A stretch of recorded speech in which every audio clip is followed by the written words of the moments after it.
Alors, bienvenue à cette nouvelle journée de formation sur la prière, la formation 20-20, 20 jours pour se remettre à la prière, 20 jours pour se remettre à l'heure de la prière. On espère vraiment que cette formation vous rejoint. On espère que vous êtes encouragés, édifiés, que ça vous donne aussi des choses concrètes à mettre en place. Et aujourd'hui, pour cette nouvelle journée, on reçoit Mathieu Desroches, le responsable des jeunes adultes à l'Église Nouvelle Vie, responsable des jeunes adultes et d'Impact à Nouvelle Vie. Merci Mathieu d'être parmi nous aujourd'hui, super apprécié. Vraiment content de me joindre à toute l'équipe pour apporter quelques conseils aujourd'hui sur la prière. Super apprécié Matt. Puis on se connaît bien, on est amis, il y a plein de gens qui te connaissent ici à Nouvelle Vie. Pour les gens aussi hors Nouvelle Vie qui vont voir ce vidéo, est-ce que tu pourrais te présenter en quelques mots? Oui, Mathieu Desroches, plus souvent connu comme étant le mari de Sandra Kwame, la chanteuse. Dans le cadre de Nouvelle Vie, souvent on me croise aussi. « Ah, c'est le mari de Sandra! » Mais oui, donc dans la vie, je suis le mari de Sandra, mais je suis également, comme tu as dit, le responsable des jeunes adultes ici. Je suis comptable de formation à la base. Depuis, en fait, pasteur responsable, c'est depuis 2019. C'est assez récent, mais je suis sur le staff de Impact depuis 2015. Et à la base, moi, comme je disais, j'ai une formation de comptable, j'ai fini mes études et à la fin de mes études, j'avais le choix entre faire carrière dans mon domaine ou faire le pas de me lancer ici à Nouvelle Vie. Il y avait une porte qui était ouverte pour moi, il y avait des besoins à ce moment-là. Et j'ai joint le staff Nouvelle Vie en 2015, j'ai fait mon chemin pendant 4 ans. Au début, j'étais adjoint du responsable des jeunes adultes. Pendant 4 ans, j'avais un rôle justement d'administrateur, de gestionnaire, si on veut. Donc, j'étais justement dans mon domaine de formation, gérer les finances, gérer les budgets, jusqu'à récemment, en 2019, quand c'est moi qui ai pris la pleine responsabilité. Et Matt, en fait, on avait envie de te recevoir, non seulement parce que tu es le responsable des jeunes adultes, fait qu'on aimerait entendre un jeune adulte parler de prière, mais on sait aussi que tu es quelqu'un de très discipliné, tu es connu pour être quelqu'un de très, très organisé. Fait qu'on aimerait, à travers quelques questions, voir aujourd'hui, c'est quoi aujourd'hui ta vie de prière? Qu'est-ce que ça a été? Comment tu as cheminé pour en venir ici? On aimerait voir avec toi, c'est quoi selon toi, quand tu parles à l'église, quand tu parles autour de toi avec des jeunes adultes qui viennent te voir, selon toi, c'est quoi le défi aujourd'hui des jeunes pour prier? Et tes trucs, parce qu'on sait que tu es quelqu'un qui a beaucoup d'outils, tu as mis en place plein de choses dans ta vie pour réussir à mieux prier. Alors on commence, je te dirais, en disant aujourd'hui, Mathieu Desroches, ça ressemble à quoi? Pour toi, c'est quoi la vie de prière aujourd'hui? Bon, c'est certain que ma vie de prière aujourd'hui, avec les années de vie chrétienne, a évolué. Déjà, d'entrée de jeu, je tiens à casser peut-être le piédestal de « voici aujourd'hui où est-ce que j'en suis » et vous n'êtes pas encore arrivé, c'est pas du tout ça. Comme n'importe qui, on chemine, on grandit dans la foi. Donc, c'est certain qu'aujourd'hui, ma discipline classique, qui est probablement celle que tous les gens qui sont passés sur ce plateau ont dit, c'est ma routine de prière matinale. C'est bien que tu dises ça, parce que tout le monde à date dit que c'est le matin. Fait que je pense qu'on peut prier le soir, mais c'est quand même intéressant que 100% des gens qu'on a reçus commencent la journée. Ça donne le ton à la journée, spirituellement, de centrer sur les choses importantes et tout, avant de se plonger tête première dans toutes les occupations. Donc c'est certain que moi, ma discipline matinale est super importante, mais, et on va en parler tout à l'heure, des défis, c'est certain que moi, avec les années, j'ai remarqué que parfois le matin, ce n'est pas mes meilleurs moments de prière. Pour la simple raison que, tu sais, des fois, tu viens de te lever, t'es pas... moindrement que tu t'es couché trop tard la veille, tu te sens fatigué, t'as pas l'esprit disposé, on dirait. Et puis c'est comme un peu un combat de se dire, non, il faut que je prie, mais je ne suis pas réveillé, je suis pas prêt. Alors moi, le matin, c'est certain que je m'efforce de poursuivre cette discipline-là, mais dans les dernières années, j'ai aussi mis en œuvre d'autres techniques, d'autres stratégies pour justement avoir plus de moments de qualité dans ma vie de prière avec Dieu. Et en 2020, début 2020, c'est tout nouveau, je me suis remis à la discipline d'écrire dans un journal. Donc, écrire des prières dans un journal ou tout simplement comme, tu sais, des fois, réfléchir par écrit. Là. Écrire ce qui nous parle. Par écrit papier ou ordinateur? Oui, à la main. J'ai vraiment mon journal, mon journal personnel. Et j'ai commencé ça, là, en début d'année, c'est tout frais. C'est une discipline que j'ai déjà pratiquée il y a plusieurs années, que j'avais arrêtée par manque de temps. Mais je l'ai remis en place cette année et honnêtement, jusqu'à maintenant, c'est tellement bénéfique, tellement fructueux. Ça aide à coucher ses pensées sur papier, à voir plus clair, à exprimer des fois des choses que on ne trouve pas les mots pour le dire quand on prie à voix haute. Tout à fait. Donc, ça, c'est quelque chose que j'ai mis en place récemment. En début d'année, là. Et ça ressemble à quoi, mettons, en quelques minutes, ta matinée, quand tu te lèves, puis que ta routine Ma ta discipline de routine, prière? je commence tout le temps par une séquence que j'appelle d'activation ou encore de réveil. Et ça, c'est vraiment mon côté expert en productivité. Le corps, en fait, a été immobile pendant 7 à 8 heures. Hein, quand on dort, le corps est déshydraté, les muscles sont pas prêts à passer à l'action. Alors moi, volontairement, je me lève et je commence avec de l'hydratation. Je cale un grand verre d'eau. J'essaie de prendre un minimum de glucides, que ce soit de manger un fruit léger, boire un jus d'orange ou quelque chose du genre. Une douche tiède pour vraiment me réveiller et quelques séances d'étirement, push-up. Ok. Et je me prépare physiquement. Physiquement, pour être déjà plus disposé. Ça aide énormément. Donc moi, c'est autour d'un 20 minutes que ça me prend de faire ma séquence d'activation, si on veut. Et après ça, j'enchaîne vraiment avec ma routine de prière, donc qui souvent se divise entre, disons que je prends environ un 45 minutes en moyenne, peut-être un 15 à 20 minutes dans la parole, et ensuite de ça, c'est prier en fonction des besoins du jour, en fonction de ce que j'ai lu. Et je commence ma journée de cette manière-là. Puis ça, c'est vraiment cette routine très précise, là, que ça dure depuis, tu dirais, plusieurs années quand même maintenant? Ouais, c'est quelque chose que j'ai mis en œuvre dès les débuts de ma vie chrétienne. Ok. Donc ça remonte à T'as quel âge, Mathieu, 2012. aujourd'hui, là? T'as quel 28 ans. Et t'es venu à la foi à quel âge? J'avais 21 ans, c'est ça, en 2012, 21 ans. Et comme on dit, mais comme n'importe qui, à l'âge de 21 ans, c'était pas une routine vraiment implantée dans ma vie, là. C'était vraiment un combat, un défi. Et en plus, à l'époque, j'étais étudiant, donc des fois, je le confesse, c'est réel. Des fois, je me levais 15 minutes avant de devoir partir à l'école. Et j'avais pas mon temps de prière à ce moment-là. C'est quelque chose qui, aujourd'hui, avec les années, je me suis forcé de mettre cette discipline-là. Et ça fonctionne aujourd'hui, mais... C'était un défi pour toi aussi. Exactement. Qu'est-ce que tu dirais à, mettons, un jeune adulte ou un moins jeune qui regarde, puis que, encore aujourd'hui, si je me lève 15 minutes avant, puis je vais aller travailler? Il commence par quoi avant de commencer à faire tout ce que tu viens de dire? Qu'est-ce que serait la première étape? Commence par... Ben, si on parle d'avoir une routine de prière matinale, la première chose à faire serait de se coucher au moins 30 minutes plus tôt. Parce que tu ne peux pas vouloir te lever plus tôt si tu continues de te coucher aux mêmes heures. Par exemple, un jeune adulte qui... traîne sur son téléphone pendant des heures avant de se coucher ou qui écoute des émissions Netflix et que finalement il se couche à minuit et plus, chose qui est une réalité quand tu es un étudiant, on est tous passés par là. Ben, après ça, n'essaie pas de te lever à 6 heures du matin si tu t'es couché à minuit et plus. Et j'aime ton idée qu'avant de commencer d'établir une routine matinale, commence par une routine du soir. Exactement. Je me couche et je me fixe à cette heure-ci, je suis couché. Exactement. Pour être moins... éclaté le lendemain matin. C'est ça.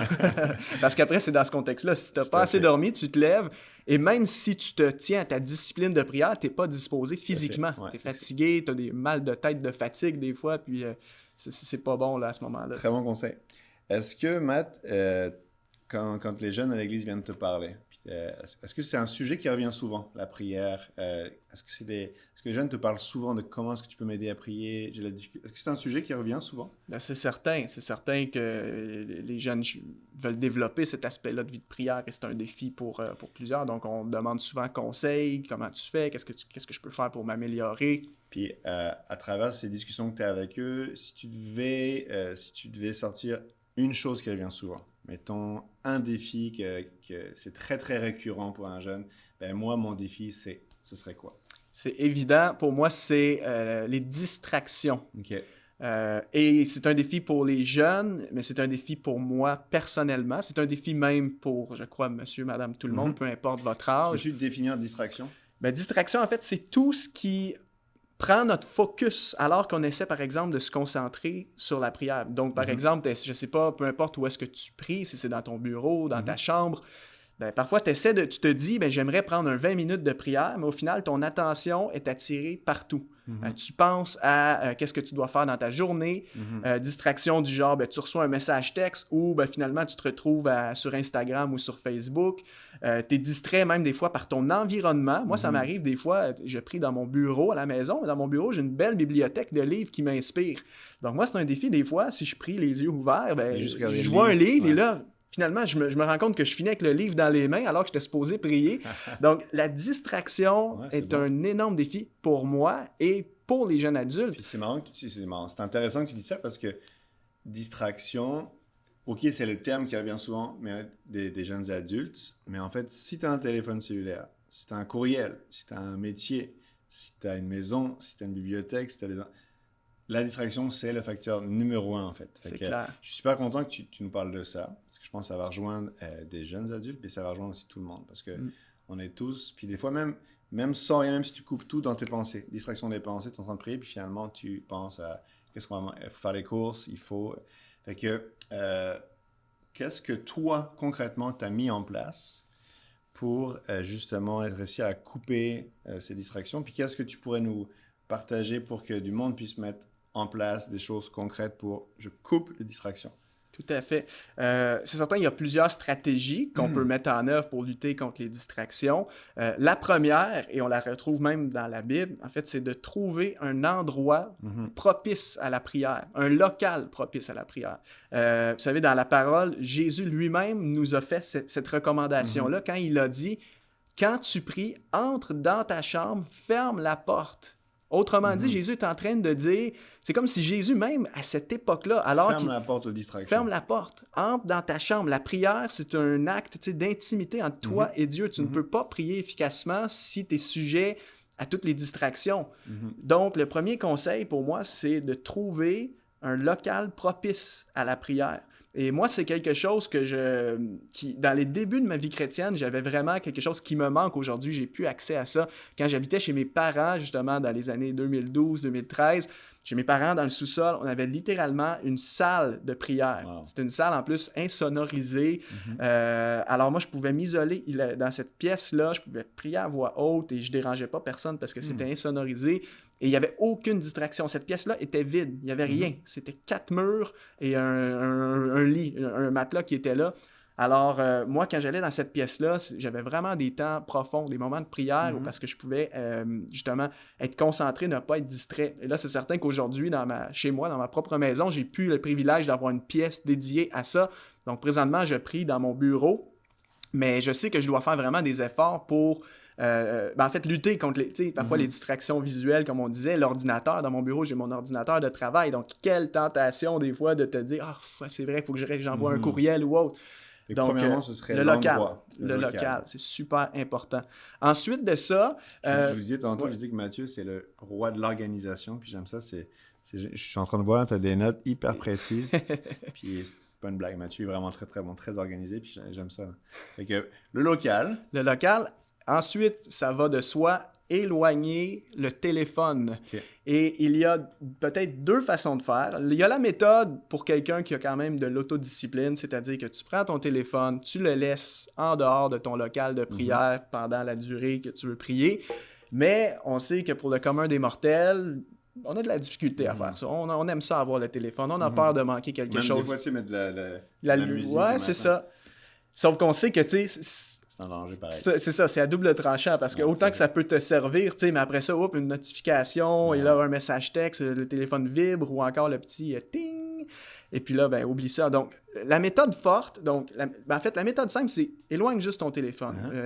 Ne l'amène pas dans ton lieu de prière pendant ce moment-là. La méthode forte, pour ceux qui manquent de discipline et qui veulent vraiment ne pas se donner le choix, c'est d'utiliser une application qu'on appelle des bloqueurs de distraction. Et une de ces applications-là que j'utilise personnellement à tous les jours s'appelle Freedom en anglais. On pourra mettre le lien dans les commentaires de cette vidéo. C'est une application qui permet de programmer sur ton téléphone, en fait, certaines choses que tu voudrais bloquer pendant une durée définie.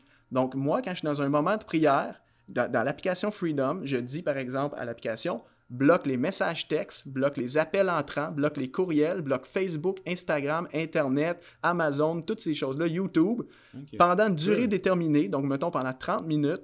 Ce qui veut dire que pendant 30 minutes, j'ai mon téléphone, mais je n'ai pas accès à toute source de distraction. Je peux par exemple laisser des applications comme Spotify si je souhaite mettre un fond de musique instrumentale en arrière, mais au moins je bloque l'essentiel. Donc, moi, je travaille avec ça. En fait, même si, tu sais, comme tu as dit, on me considère comme quelqu'un de discipliné, en fait, je ne me fais pas confiance. Ouais, j'aime mieux... Tu te mets des cadres. Exactement. Je ne veux pas me donner la possibilité, tu comprends? J'aime ça. C'est une application où est-ce que tu détermines un temps Puis même si là, finalement, tu décides de regarder un clip sur YouTube, tu peux pas, c'est bloqué. C'est ça. L'application te dit comme non, n'essaye même pas. Tu sais, un message humoristique en plus, donc c'est cool. génial. L'autre chose, pour être plus focus quand on prie, en fait, c'est de toujours avoir de quoi écrire, de préférence papier, encore une fois, pour ne pas traîner son téléphone avec soi, mais de quoi écrire pour se clarifier nos pensées, en fait. Parce que, comme tu l'as dit tout à l'heure, des fois, on commence à prier, et puis là, des fois, c'est des distractions mentales. C'est même pas une distraction externe, du genre le téléphone et tout, c'est tes propres pensées. Tu penses à peut-être un accrochage que tu as eu avec ta femme, tu penses à une situation dérangeante que ton enfant a fait, tu penses à une tâche que tu dois faire dans ta journée.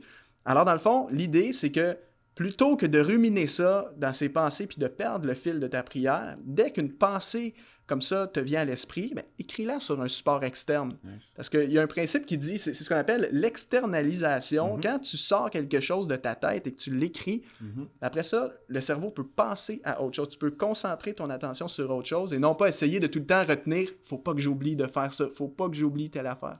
C'est une citation qui dit « ce qui n'est pas exprimé est imprimé et finit par te déprimer ». C'est juste le fait de déjà de l'écrire, puisque tu dis en fait... David le faisait, il y a des millénaires. Quand tu lis les psaumes, c'est comme plutôt que de ruminer en disant « Ah, j'aimerais ça que, Seigneur, tu pourrais-tu ». Puis c'est vraiment, si tu lis les psaumes, puis c'était vraiment intéressant parce que même dans le monde pas chrétien, il y a beaucoup de psychologues qui conseillent à des gens de lire les psaumes. C'est un des livres les plus recommandés pour t'aider à exprimer tes émotions puis les mettre par écrit. Fait que c'est très, très bon. Et ça nous en vient aussi peut-être même à une autre solution qui est justement, tu sais, la prière écrite. Parce qu'il faut comprendre que la prière peut se faire sous différentes formes. Il y a évidemment la prière classique, c'est la prière à voix haute. Mais tu peux prier de façon écrite, tu peux prier même de façon silencieuse. Hein? Moi, je connais des gens qui prient sans ouvrir la bouche. Là. Ils prient dans leur tête. Bon, après, ça demande beaucoup de concentration. Mais la prière écrite, pour moi, ça, c'est un outil également qui peut nous aider à garder le focus. Parce que moi, personnellement, quand je pratique cette discipline-là, j'ai remarqué que quand je suis en train d'écrire une prière, je suis beaucoup moins porté à être distrait parce que je suis vraiment concentré sur le fait d'écrire à la main. J'aime ça. On a le local, on a bloqué notre téléphone, on a mettre les prières par écrit. Qu'est-ce que tu pourrais conseiller d'autre? Et peut-être une petite dernière qu'on a effleurée en introduction, le fait de se lever tôt. Pourquoi? Parce que quand on se lève tôt, avant que les gens se lèvent, ben, on peut avoir un moment de tranquillité. Tu sais, par exemple, si quelqu'un commence à travailler à 9h ou peut-être un étudiant qui commence sa journée à l'école à 9h, ben, c'est certain que si tu te lèves à 8h15, tu te lèves et tu es déjà dans le brouhaha de la journée, là, le train-train quotidien, le transport, le trafic, il faut que tu te dépêches, tu es à la course, il faut que tu ailles à ton cours. Mais par contre, si tu essaies de te lever, je ne sais pas, à 6h du matin et que tu peux avoir peut-être une heure pour toi avant même d'entamer ta journée officiellement, c'est un moment de silence, un moment de tranquillité et c'est beaucoup plus facile d'être concentré, focus sur sa prière quand tu as du temps devant soi. Et même bibliquement, Jésus nous a donné cet exemple-là. On sait, lorsqu'on regarde à la vie de Jésus, que c'était quelqu'un qui se levait avant l'aube. Se lever avant l'aube, là, c'est tôt, ça. C'est très tôt, ouais. Tout à fait. Matt, si je résume ce que tu nous partages aujourd'hui, j'ai aimé ça. Ton premier conseil, c'est avant d'établir une routine matinale, établir une routine du soir, fixe-toi une heure à laquelle il faut que tu sois couché. Sinon, tu démarres mal ta journée. Le matin, choisis un local avec peu de distractions. Ensuite de ça, utilise l'application qui s'appelle Freedom, puis on va mettre en lien de cette vidéo. Ensuite de ça, donc Freedom, ensuite de ça, tu avais dit d'écrire. Externaliser ses pensées. Et vraiment de se lever tôt. Exact. Matt, juste pour en finissant, il y a beaucoup de personnes à qui on a parlé, qu'eux autres, moi aussi d'ailleurs, on utilise l'application YouVersion. C'est la Bible en ligne gratuite avec des plans de lecture. Est-ce que toi, ça ressemble à quoi ta routine de lecture de la parole? Comment est-ce que tu fais? Est-ce que tu utilises cette application-là? Est-ce que tu as des plans de lecture? Ou est-ce que c'est vraiment... Il y en a d'autres que c'est... j'ai envie de lire ce livre-là de la Bible, puis je vais rester dessus pendant plusieurs semaines. Ouais, moi je fonctionne, en tout cas, j'ai déjà suivi dans le passé des plans de lecture, mais présentement, dans cette saison de ma vie, je fonctionne vraiment par livre. Okay. Donc, souvent, c'est par séquence, par exemple, je me dis, j'attaque le Nouveau Testament. Donc, je commence, je traverse le Nouveau Testament en 3-4 mois. Ensuite de ça, je repars à la Genèse. Et là, je lis, par exemple, Pentateuque, les 5 premiers livres de la Bible. Après ça, parfois, je passe du temps Psaumes, Proverbes, les livres historiques. J'y vais vraiment par séquence. Par livre, puis en fonction de... Et évidemment, c'est sûr, en tant que prédicateur aussi en fonction des messages à venir. Ok, Hein? ouais, C'est certain que ça, si je sais que je vais prêcher sur un thème dans un mois, je vais peut-être orienter mes moments de lecture sur des livres ciblés de la Bible. Il y a aussi ça. Là. Génial. Matt, merci beaucoup. C'est super, super, super utile et pratique. Fait qu'encore une fois, tout ce que Matt vient de partager, on va mettre même ses notes, si tu nous le permets, là. On mettrait Oui, on fera un petit plusieurs de résumé, tes là. notes en résumé de cette entrevue. Puis si tu veux bien, en terminant, j'aimerais ça parce que ton point est vraiment bon. Tu sais, les distractions, plus j'y pense, là, puis distraction mentale, même de penser qu'est-ce qu'il faut faire dans la journée, qu'est-ce que tu as fait hier, ça concerne tout le monde. Est-ce qu'en terminant, tu pourrais avoir un mot de prière pour encourager les personnes à se remettre à la prière et puis à vraiment essayer de, OK, ben, je vais prendre une chose aujourd'hui. Je vais essayer une chose qu'a partagé Matt pour diminuer mes distractions. Ouais, on va prier. Thank you. Seigneur Jésus, on veut venir devant toi en cette journée, Seigneur, pour te demander vraiment juste de nous aider en cette année, Seigneur, à avoir une vie de prière consacrée et disciplinée. Seigneur, lorsqu'on regarde à la vie de Jésus, Seigneur, on voit un homme qui était parfaitement discipliné, qui se levait tôt, qui faisait une priorité de la prière. Jésus ne pouvait pas faire son ministère sans passer un moment dans la présence de son Père. Et je prie qu'à l'exemple de Jésus, que dans notre vie aujourd'hui, qu'on puisse, Seigneur, tendre à cette discipline, tendre à faire de la prière une priorité. Et dans notre siècle, dans notre génération, Seigneur, tellement de distractions, tellement de tentations. Et je prie vraiment que tu nous aides, Seigneur, à mettre en œuvre des disciplines, des stratégies, des outils qui sont à notre disposition pour avoir une vie de prière plus profonde et plus riche. Et qu'à travers ces moments, que tu puisses transformer notre vie, transformer nos journées, parce que je crois profondément qu'au plus nous allons être près de toi, au plus nous allons être façonnés à ton image, au plus nous allons être sensibles à ta voix. Alors, aide-nous en cette année, Seigneur, à nous discipliner dans notre vie de prière. Aide-nous à nous élever au-dessus des distractions et à pouvoir venir dans ta présence à tous les jours. Au nom de Jésus, Amen. Amen, amen. Merci Matt, un grand, grand merci. Et je vous encourage tous, essayez, fixez-vous un objectif aujourd'hui, cette semaine, ce mois-ci. Je vais mettre en application une chose, 2 choses, 3 choses. Une petite habitude qui peut tout changer dans votre vie de prière et donc dans votre vie en général. On se laisse là-dessus. Bonne journée à tous. Bonne journée.